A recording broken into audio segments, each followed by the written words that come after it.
Good afternoon, and thank you for joining today's webinar. My name is Jennifer Cooley, and I am the Education and Outreach Manager for the State Historical Museum of Iowa. The Iowa History 101 webinars, presented on the second and fourth Thursdays of each month, explore Iowa's history from pre-statehood to current day. You can learn more about this series and all of our programs on our website at history.iowa.gov. Please remember to sign up for each webinar you would like to attend, and don't worry if you can't watch live. All presentations will be recorded. Today, we will better understand the ways that charitable organizations and children's institutions used family farms as an early form of free foster care for children. A few housekeeping points before I introduce our speaker. Everyone came into this webinar on mute with cameras off. The webinar is being recorded and will be placed on the Iowa Culture page of YouTube in a few days. I have disabled the chat function, but if you have any questions, please type them into the Q&A feature throughout the webinar. My colleague Matt Beyer is watching that feature and will prepare a list of questions for the speaker at the end of the presentation, but please note we may not be able to get to all of the questions. Now I'm pleased to introduce our presenter, Megan Birk. Professor Birk is a professor of history at the University of Texas, Rio Grande Valley, specializing in rural and agricultural history, childhood and family history, and the late 19th century. Her first book, on which this presentation is based, Fostering on the Farm, Child Placement in the Rural Midwest, won the DeSantis Prize for Best First Book from the Society for the History of the Gilded Age and Progressive Era. And her most recent book, The Fundamental Institution, Poverty, Social Welfare, and Agriculture in American Poor Farms, was recently released. Professor Birk currently serves as the Vice President, President-elect of the Midwestern History Association and a Provost Fellow at the University of Texas, Rio Grande Valley. And now I'm very happy to turn over to Professor Birk to begin the webinar. Lovely. Thank you so much to Jennifer and her team at the State Historical Society of Iowa. This is the second time I've been able to join one of the Iowa History 101 webinars, and I'm excited to be here today. And as advertised, I will be talking a little bit about foster care, and more precisely, the history of foster care before it becomes the system that perhaps you're slightly familiar with today. And so as a way to kind of get us started, historians always like to talk about cause and effect. We like to use history to kind of set up a chain of events that help us understand and explain why decisions were made, habits were changed, things of that nature. So I thought I would start today by talking a little bit about what it was like for children who were dealing with any kind of dependency during the colonial and early American period. It isn't just that the U.S. system of how to take care of children in the social welfare system rises up out of nothing. It actually builds on a system that existed prior to kind of what we refer to as the foster care system. And the little kernels, the seeds of that, can be found in early America. Lots of people are familiar with at least the concept of an apprenticeship. This is usually an arrangement. We still use them today in the skilled trades to give people a long period of time to learn a skill and really kind of master a technique. So apprenticeships had been present for children for decades at this point. In fact, it's fair to say centuries. But those apprenticeships were normally something that were arranged by a child's parent. So they were kind of the consenting guardian, and they made this arrangement for their child. And very typically, it involved an exchange of money.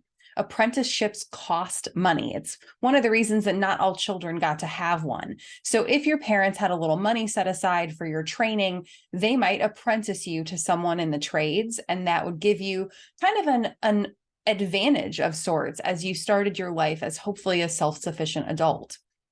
One of the kind of counterpoints to that, and sometimes the terms are used interchangeably, even though sometimes they shouldn't be, is an indenture. This is a contract, so it shares that in common with an apprenticeship. But an indenture doesn't involve an exchange of money, and it doesn't promise a skilled trade.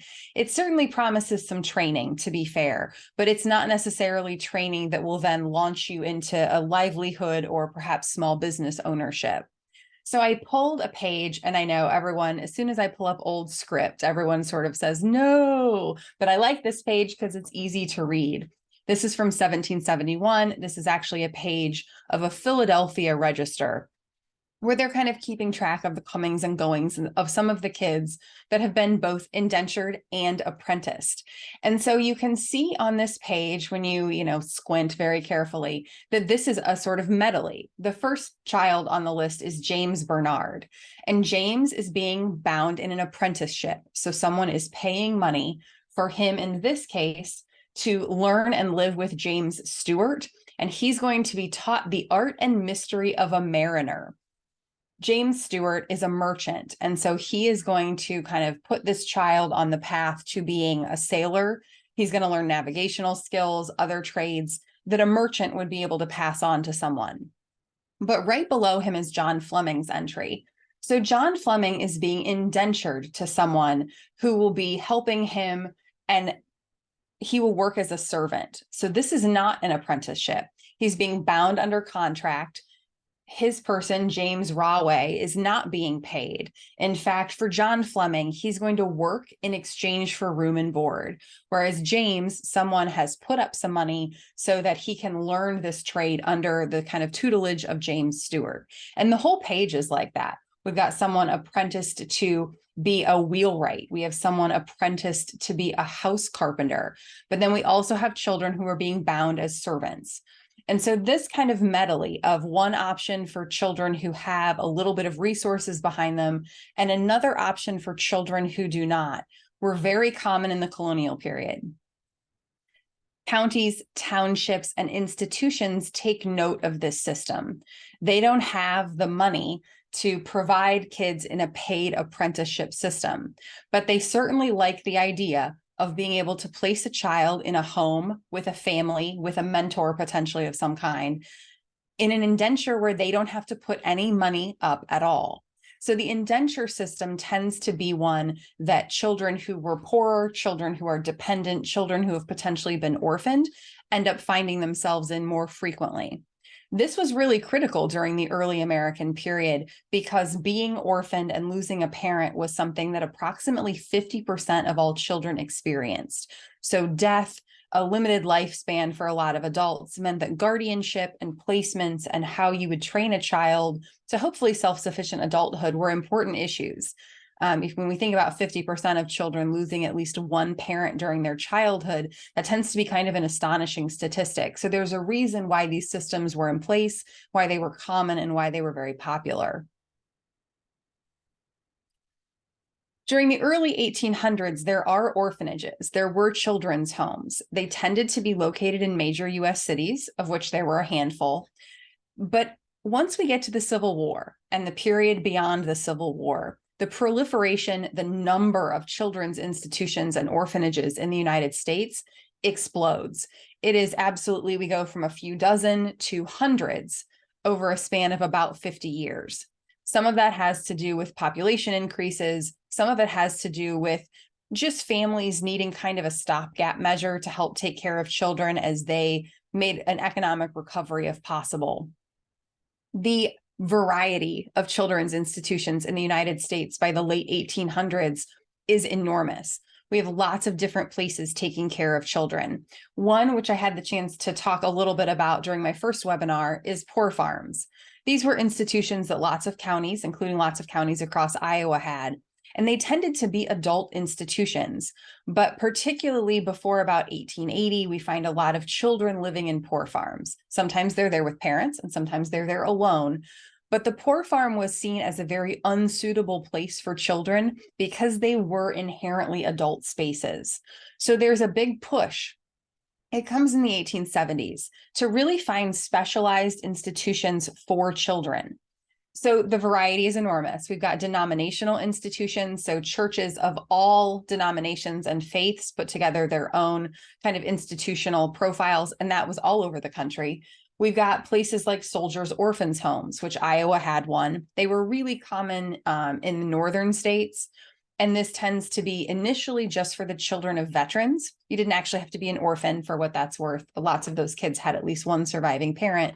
The key was that your parents couldn't take care of you at home for some reason. So we've got those.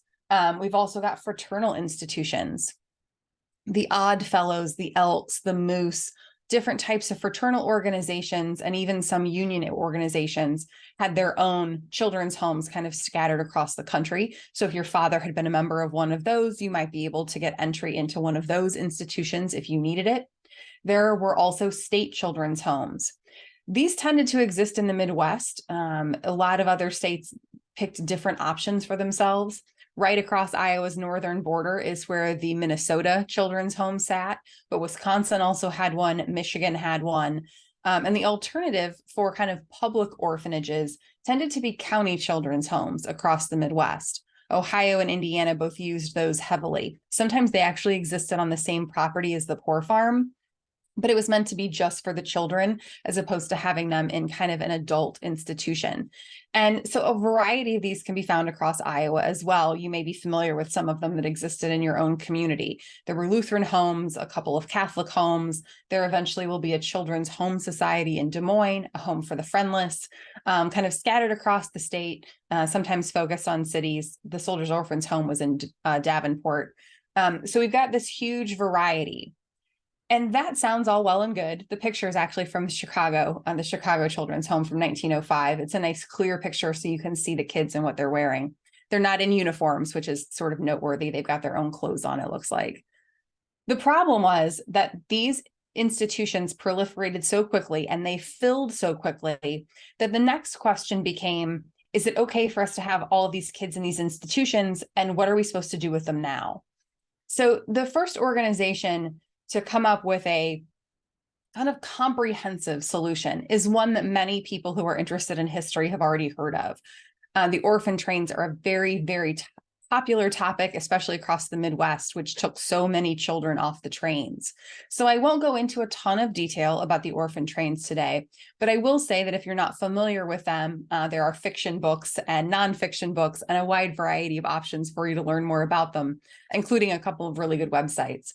But the orphan trains really were about transporting children away from East Coast cities, which were seen as being crowded and dirty and dangerous, and putting those kids into a space that was viewed by people as being healthier, safer, and more inclined to give them the tools that they would need to be successful adults. And in the 1800s, that package was fit by farm homes and rural families.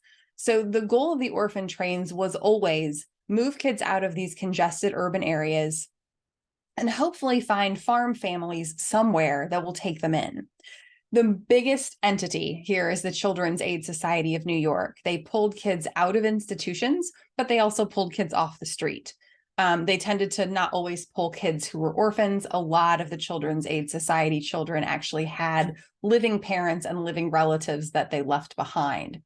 The goal, regardless of the outcome, was meant to be very altruistic. They really had people's best kind of futures in mind, even if maybe some of the outcomes were not what they had hoped. So the goal is to improve their lives, put them in a spot where they have a family of some type, they're learning skills, they're out in the fresh air, hypothetically. And so overall, everyone always wants a total, and I would love to be able to give you the most accurate total of children transported on trains, but the truth is the numbers are very fuzzy. And the fact that the numbers are fuzzy should give you a hint as to one of the key problems with the orphan train system. So the estimate is that about 250,000 children between 1850 and the late 1920s were transported over some distance by train from eastern cities into, even if it was just Western New York or Ohio or Michigan or all the way to Texas and California, we've got a very wide variety of places where children are being transported.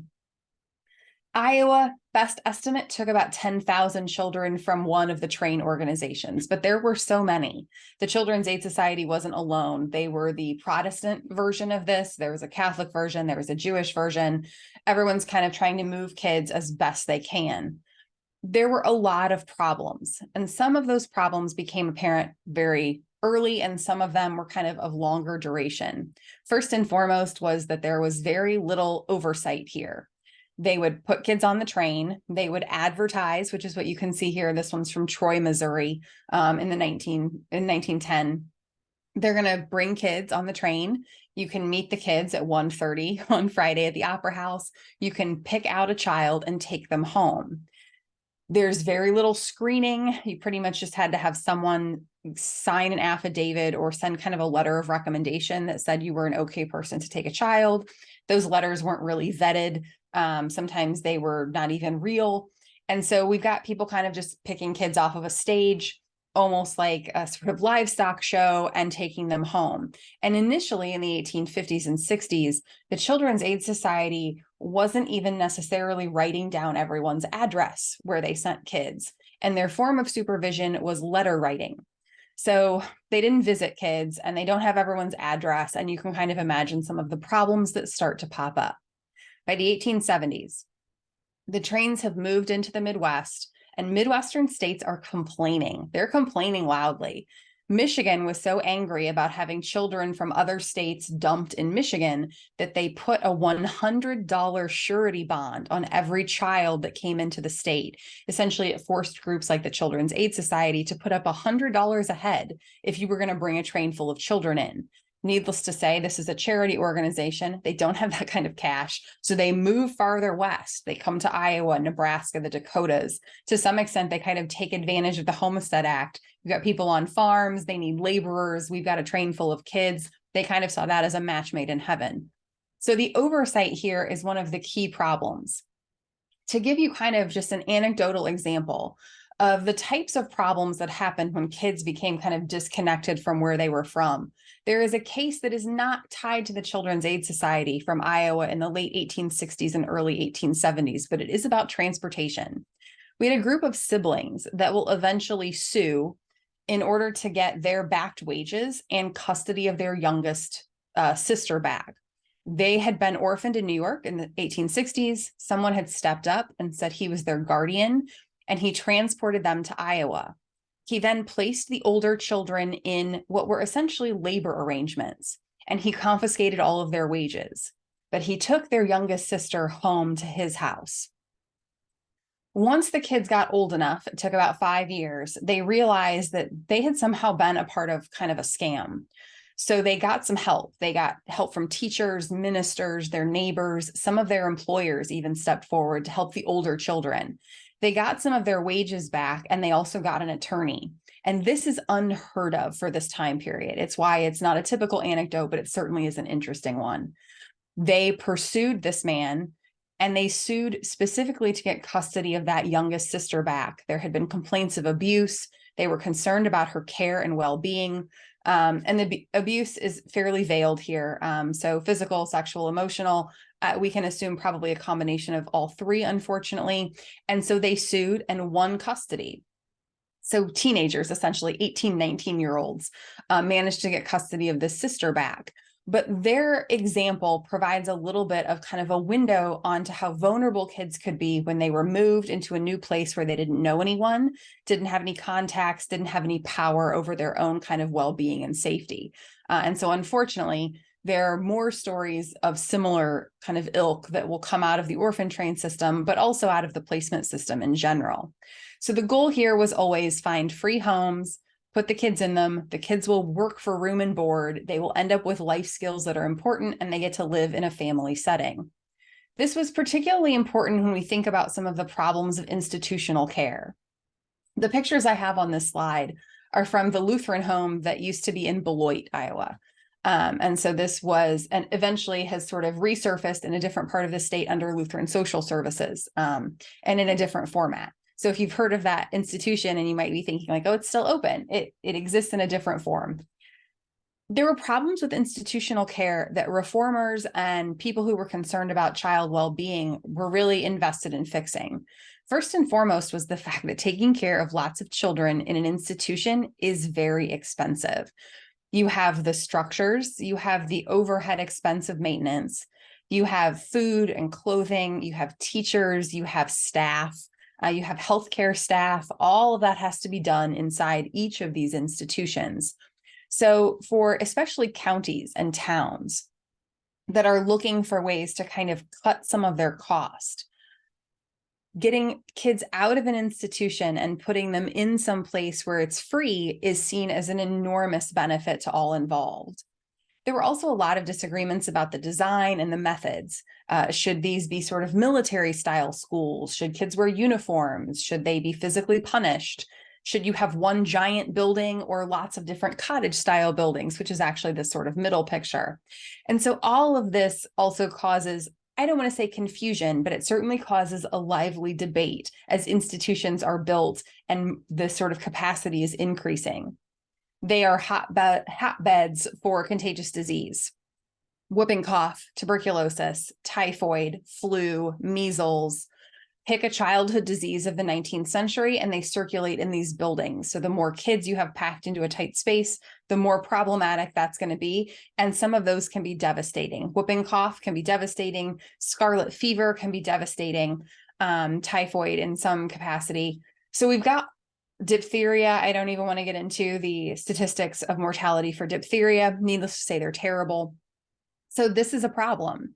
And most of these institutions are not admitting infants. You'll notice in all of the pictures today, when you can see the kids, they tended to be at least 4 or 5 years old. Infant mortality rates in institutional care settings in the United States during this time period were upwards of 80%, which meant that 8 out of every 10 babies who went into institutional care was likely to die. It is an astonishing and very upsetting statistic. So most of these places didn't accept infants and are focused on kids that are at least old enough to be placed out if the opportunity kind of arises. There was always more demand for space in orphanages than there were supply spaces. There are not enough beds, so we have a lot of overcrowding. Again, part of that is increasing population. Part of it is just a lack of any kind of social safety net.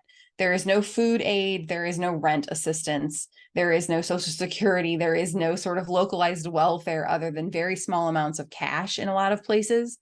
So for parents who get into a tight spot, if one parent dies and the surviving parent is left with a house full of children and now one income, terrible decisions have to be made. And so sometimes the oldest kids would be sent out to work and the youngest kids would be sent to an institution. But as parents utilize these places, they're not always using them for permanence. A lot of parents did and had every intention of reclaiming their children. So we've got a lot of temporary staying happening in institutions. This is not just a one-way street. And statistically speaking, only about 25% of institutionalized children by the late 19th century are true orphans. So we refer to these places as orphanages, but lots and lots of these children had living family or at least one living parent. It's just that for whatever reason, at that moment in time, that parent or family was not able to step up and take care of that child. We had a lot more orphanages and children's homes beginning in the 1880s, in part because reformers are really trying to remove kids from that poor farm environment. So we've got lots of institutional shuffling happening. We've got kids coming out of poor farms going into institutions. We've got kids leaving poor farms and going into a free placement home. We've got institutionalized children going into free placement homes, and we've still got kids coming on the train. So you can see this sort of, it's like multiple carousels of kids moving in and out of institutions and in and out of homes all of the time. So one way to sort of alleviate your institutional population was to try to find a placement for children. County officials are supposed to oversee this, and so are officials working at the orphanages. So we've got a kind of public and private partnership that's existing in a lot of places. They don't always supervise successfully. Many of them, for what it's worth, tried really hard. So they did try to figure out where they'd sent kids. They did try to visit. They did try to talk to neighbors. Many of them are trying to do some due diligence. So in that respect, in some cases, the local supervision is a little bit better than the long distance supervision, but kids still go a really long time without being visited or having anyone check in on them. When we think about free placement homes, we're talking about kind of a proto foster home. Foster homes today involve an exchange of payment for care. And in this setting, what we actually have is an exchange of work for room and board. So kids are expected to do chores, contribute to the farm or the business or the home in some way. And placements had goals of saving the institution or the county or the charity money by finding a free spot to take a child. But it was also intended to give children a family experience, with the thought process that if you can't be with your own family for some reason, being with someone else's family is kind of the next best thing. They also really wanted children to have work training. They were very concerned about institutional settings that didn't have a family setup, but also didn't have any work, didn't have chores, didn't kind of simulate what work training was going to be like for kids as they were teenagers and young adults. And they also really hoped that if the kids had come from a bad home, and that the definition of that is very broad, or if they came from institutional life that had just been sort of subpar, that a free placement home might really be the thing that would be great for a kid in terms of opportunity. When we think about kids coming out of institutions, the bottom frame here, I know I'm hitting everyone with very small script text today, but the bottom frame is a Clayton County Poor Farm Register from 1880. And I wanted to draw everyone's attention to the entry here of Rose Pratt. So she's kind of right in the middle of your screen. And Rose Pratt here is listed as a 30-year-old woman. And you'll notice that underneath her name, there are two children listed, Frank and Jane. Frank is 3 and Jane is an infant. So they are at the poor farm with their mother, which is a not uncommon circumstance. But this poor farm entry gives us a little more information. When you scroll over to see this hash mark is in a column that in 1880 was labeled idiot. We don't use that terminology anymore. It was very unspecific. I'm not sure what was wrong with Rose. I can't kind of post-diagnose her. She may have been dealing with some kind of traumatic injury. She may have been dealing with a congenital disability, mental illness of some kind. She may have had some sort of postpartum distress. It's impossible to know. But when she's at the poor farm, they have diagnosed her with this very broad label of idiot. And that means that she is very unlikely to be able to kind of recoup her family outside of this institution. So Frank and Jane, despite their very young age, are very good candidates to be moved out of this poor farm, away from their mom, and into some other setting. That may be a placement home.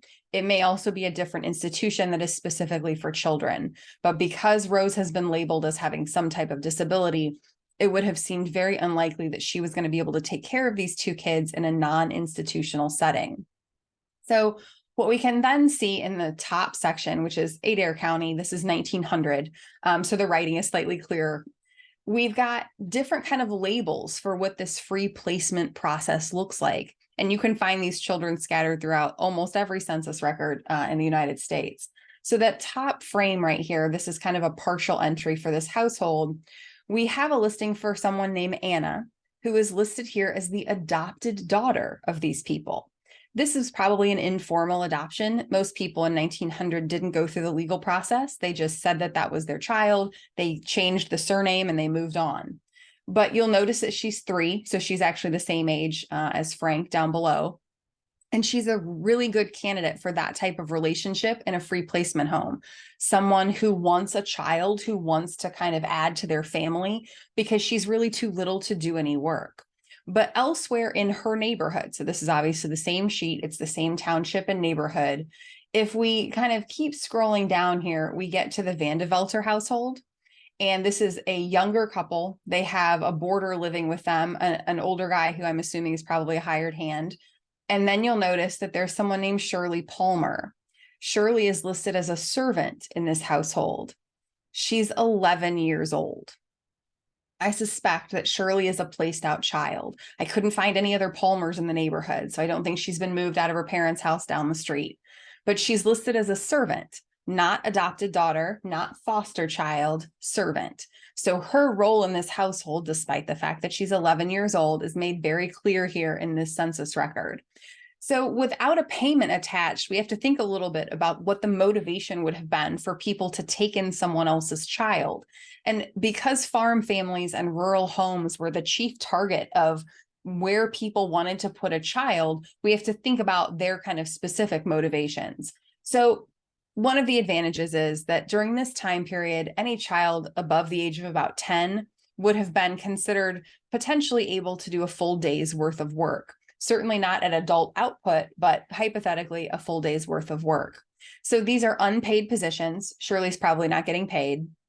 And these kids are kind of immobile. They may not have any connections in the community. They may not have any family left nearby. They may not know how to get a hold of anyone. And so they're kind of stranded in the spot where you put them. We do have kids that run away on a semi-regular basis. And we also have families that return their kids.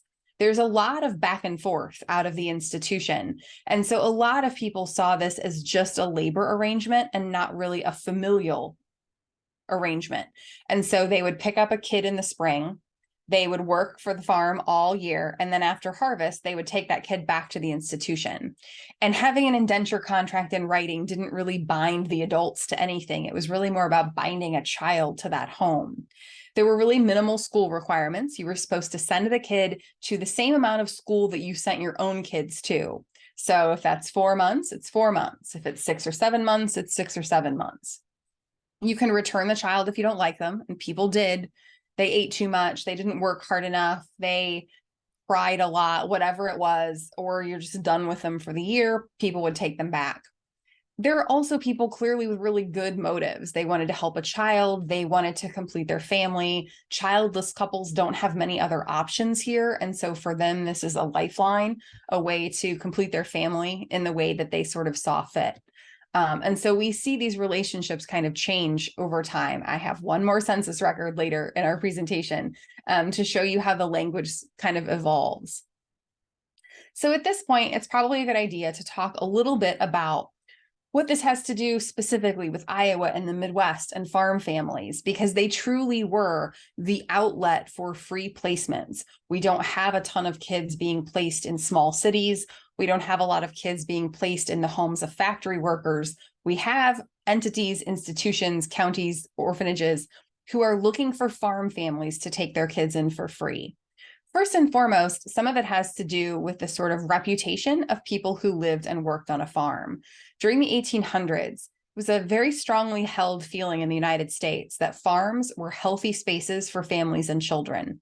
It got you outside, it allowed you to do physical, healthy work alongside your family and kind of contribute to the well-being of your household. And all of those were seen as really positive attributes. People also believed that farm families, by virtue of living on the land and being semi-self-sufficient and kind of working for themselves, were also then somehow more moral, more upstanding, and that they had a better work ethic. And this is where we kind of start to get into some of the sticky problems of placing a child in someone's home just because you think they are a good person. Of course, this is entirely true for lots of folks who were moral and upstanding and also happen to be farmers and live on farms. And sometimes they did work harder than just about anybody else. But anytime we paint a group of people with a very broad brush in that way, we end up obviously covering some tracks. But that reputation really sustained this idea of putting kids specifically with farm families with the expectation that those people were better than their sort of city counterparts, and that the kids would be better off even if you couldn't supervise them, specifically because they were on a farm. Unfortunately, for lots of kids, this kind of false confidence in the profession of farming put them in some difficult situations. Some kids were just frankly very isolated and lonely. They weren't always treated like members of the family. We've got kids who aren't allowed to eat at the dinner table with their family, kids who are sleeping in a barn, kids who aren't kind of given appropriate clothing, aren't sent to school appropriately. There are lots of ills in this system. And sometimes it was dangerous and frankly, extremely exploitative. So we've got a kind of run of things that can go wrong here. And certainly multiple years of just not feeling like you belong in a place isn't great for anyone, whether that's a family's home or an institution. We know that work really played an important role in placing kids because the demand for boys and girls over the age of 10 was immense. So we can actually see in the records who's getting placed and who isn't. Institutions were full of kids between the ages of about 5 and 10 or 5 and 12. And once they hit that sort of double digits, they were very sought after because they could work, because they could contribute to a household in a different way. So even if that just meant chores and not sort of overworking them, we know that that became a very decisive kind of decision point for households. If you were going to take in a kid, you were probably going to take in one that was over the age of 10. But the farm also plays a really important role in why this system changes. By the early 1900s, there is a vigorous national discussion happening about life on farms. Some of it is happening from farm families themselves. They're generating the conversation. We've got farm families who want to send their kids to college and want some of them to finish high school. We've got women saving PIN money to kind of carry tuition forward because they don't want their kids to have to come back to the farm. And we have lots of discussions happening about why kids don't want to stay on the farm when they come of age. And then on top of that, we have bigger discussions from people off of farms. Academics were guilty of this, so were reformers, of kind of talking at farm families, talking about how they didn't have enough transportation, they didn't have enough activity or recreation, they didn't have clean spaces, their food might be adulterated. This was particularly a problem in the South. No screens, hot weather, made for kind of tainted milk, butter, rancid meat, things of that nature. But it's getting kind of overlaid with this, what's the matter with the farm? And so while those discussions are happening, World War I also takes place. And this marks an important turning point, not because of the war itself, but because of what happened when farm boys went to enlist and show up for their selective service exam. The largest number of people who were turned away from the US military in World War I were guys coming off of farms. And this was a huge wake-up call for the United States. Because if you believe number one on the slide, that farms are inherently healthier for children, then why are all these young men failing their physical? There were lots of different reasons, but that made papers, it was in the news for weeks and weeks and months and kind of contributed to this overall discussion. And so then the light bulb sort of switches. If some of these things aren't true, or if they're just variable, they're true in some cases, but not in others, why are we putting all of these kids in farm homes? Would they be safer and healthier somewhere else? And if so, what do we do about that? So one of the things that happens when we talk about why the system changes over time is we focus on the negatives because that's what kind of triggers the change. It's also really important to know that for lots of children, being put on a farm or with a rural family was fantastic. They had a great time. They got animals and fresh air. They got to ride horses. They got to spend time outside. They went to good schools, some of them. They had a good experience. And we don't necessarily mention that enough, that for some children who were placed on farms, this was a good experience. This was one that sort of changed the trajectory of their lives, often for the positive. So by the time we get to the 1920s, there are a lot of different changes happening, but one of them is in the kind of language of placing children into homes. And so I wanted to just be able to show you an example, since we've already looked at census records today, of the last census record I promise I'll show. This is from Black Hawk County. This is 1920. So this one is a little less legible, I realize, because the penmanship is a little light, but I wanted to draw your attention to just two lines.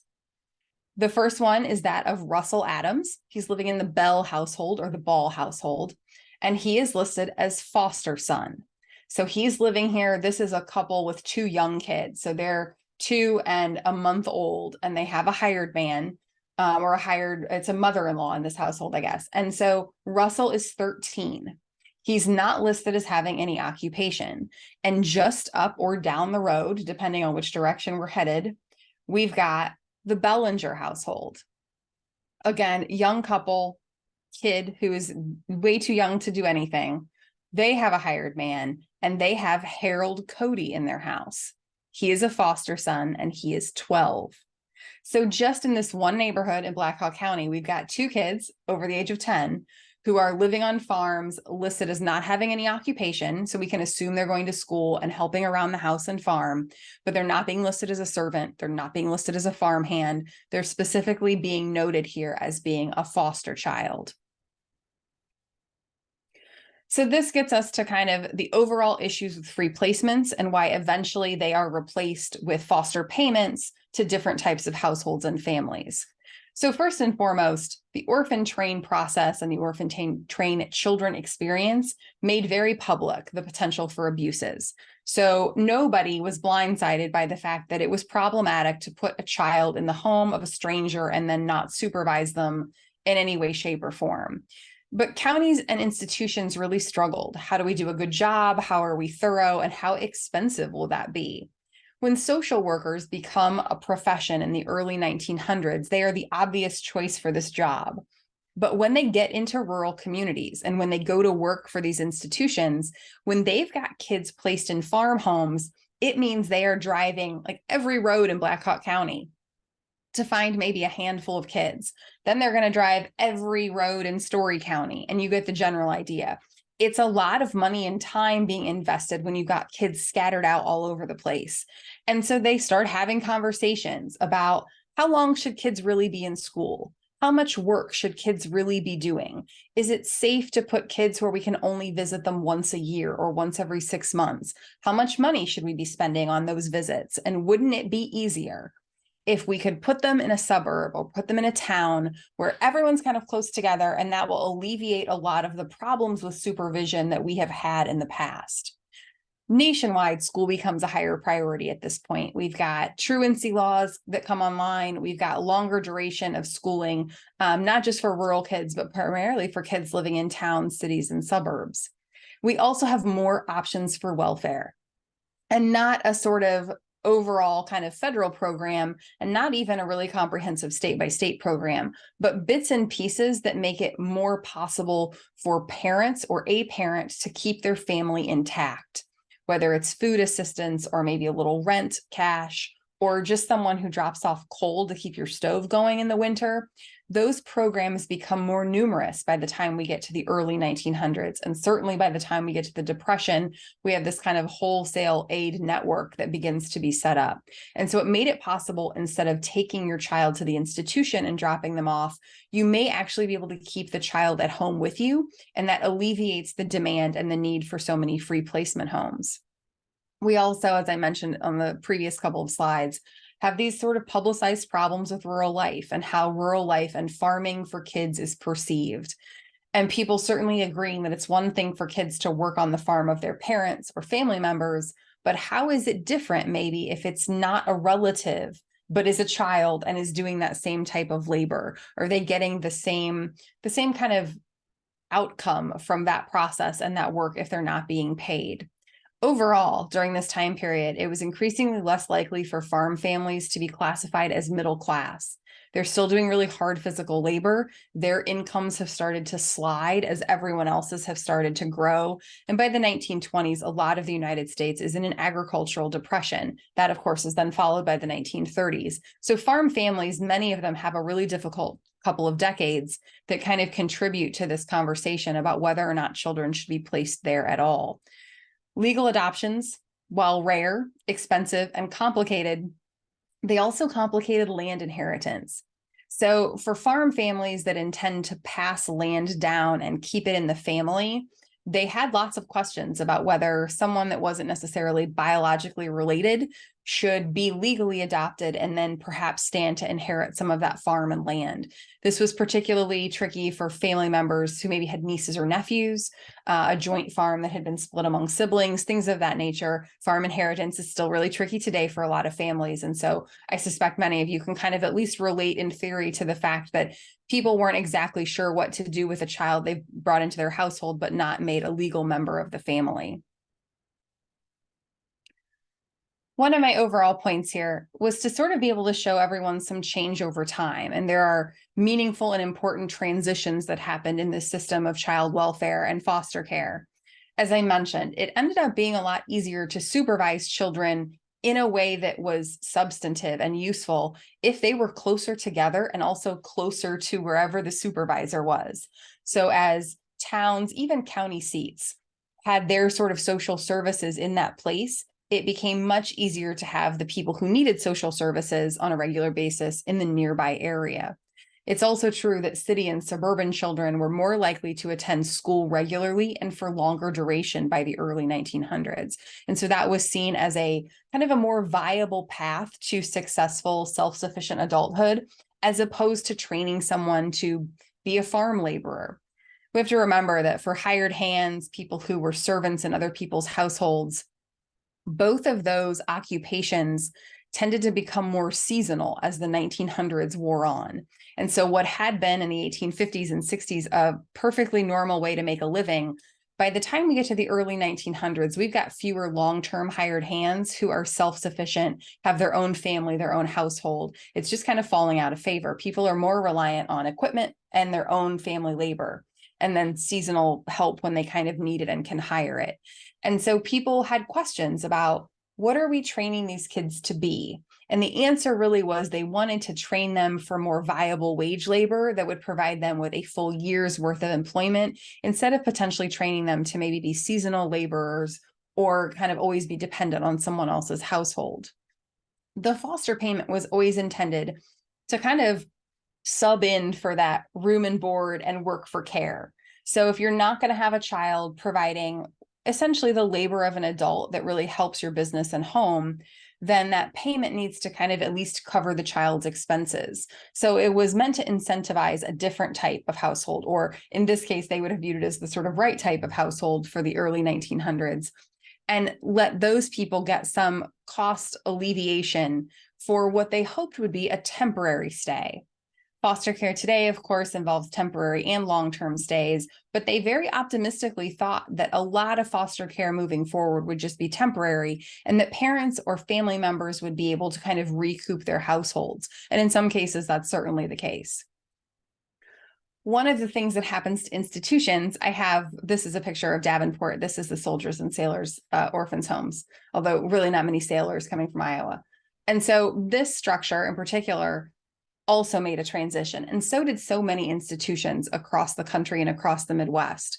This went from being specifically a care facility for dependent children to a care facility for children dealing with mental illness and behavioral health issues, and particularly juvenile care. So it wasn't just that foster care made a transition over the 20th century. It's also that the institutions that sort of fed into that system were also making their own types of transitions, which oftentimes leaves us with the sort of architecture of what used to be in the 19th century, and then the ways that it's changed over time. And Davenport used the cottage system. That's why the blueprint is down there. So you can see all the little individual houses and cottages that they used to use.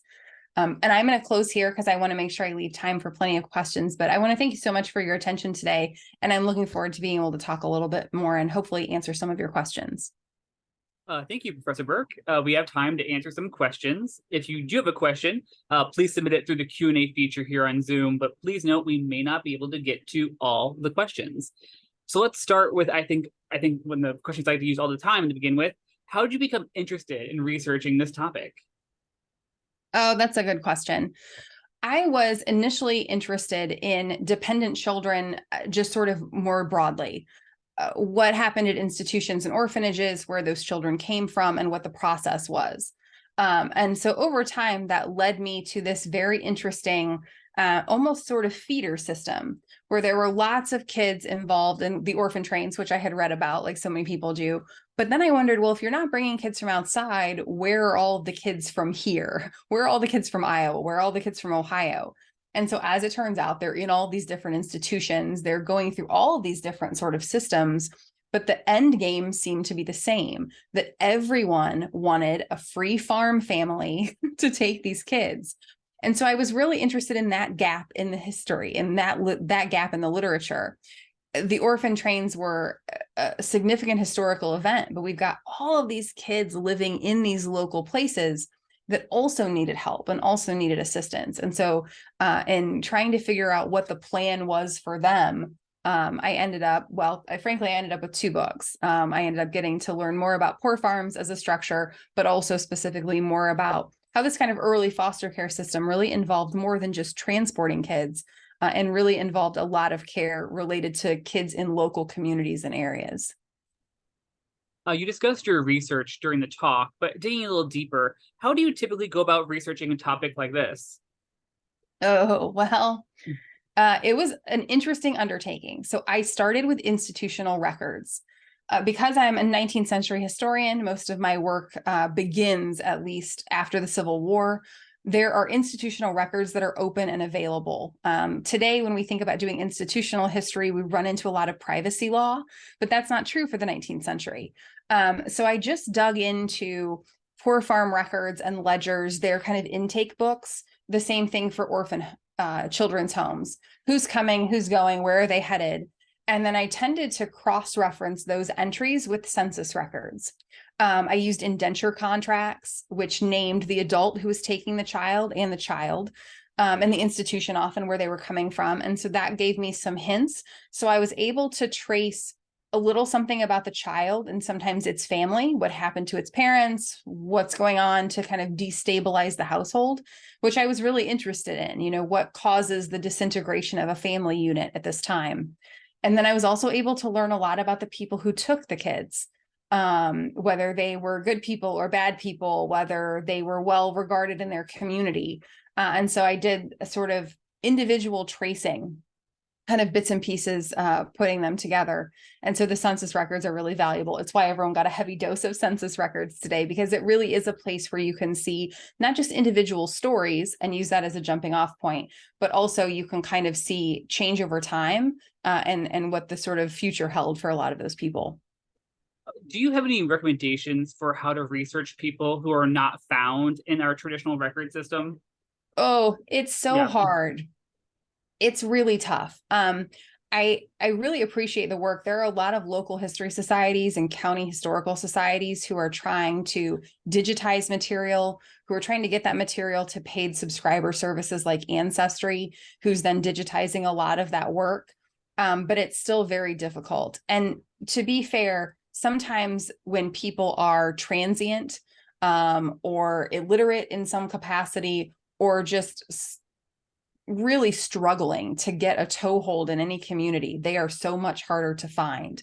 Our census records are great, but they're only every 10 years. And Iowa for a while did they were at the 5-year mark. So in Iowa, you'll get a US census and then a state census on a 5-year gap, and that can be very helpful.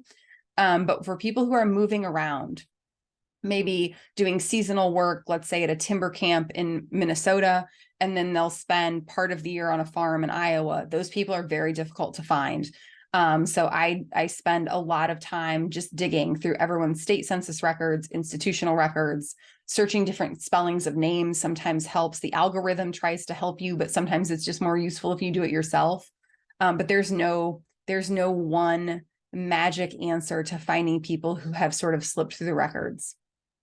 Well, continuing talking about research, do you know if Black children were adopted out to families? And do you know if there were many Black families that took in children?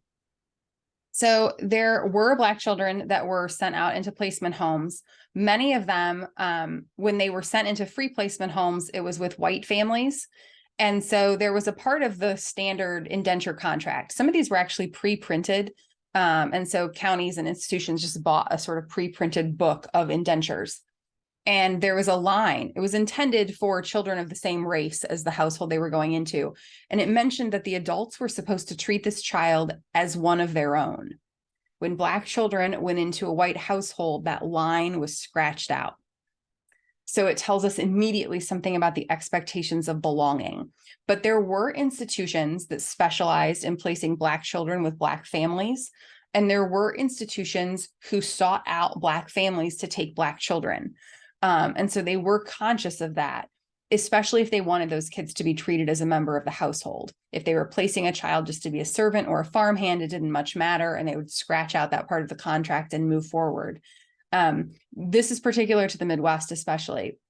The Southern states had a much different, obviously, a much sort of different racial hierarchy.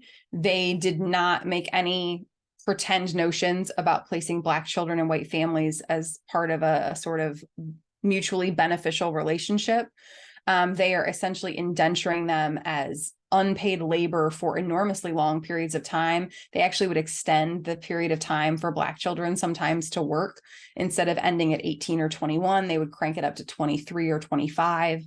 That person is a full-grown adult at that point and still not making wages. And so the system in some of the Southern states is much more geared toward the exploitation of labor when we're dealing with Black children being placed in white households. It's one of the reasons why in the Southern states, we see kinship networks for Black families kick into gear in a much deeper way.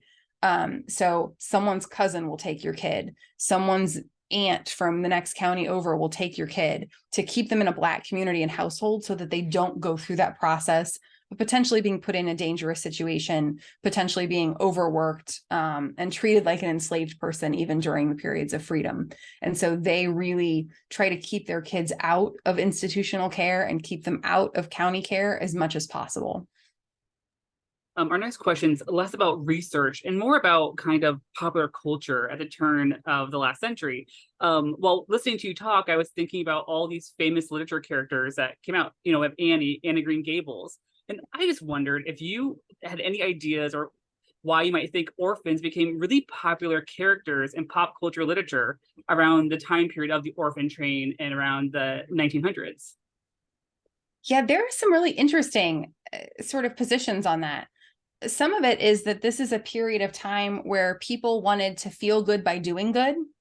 And so we get a lot of kind of charitable or reform-minded impulses during this period. I think the Civil War has a little something to do with that. It was so devastating. It was emotionally and physically devastating. And so people came home from the war and thought, how can I help take care of this? How can I take care of someone's kid who needs my assistance? How can we build a home that takes care of veterans? And so that sort of kicks off this interesting impulse toward charitable behavior that I think fuels a lot of that attention to orphans.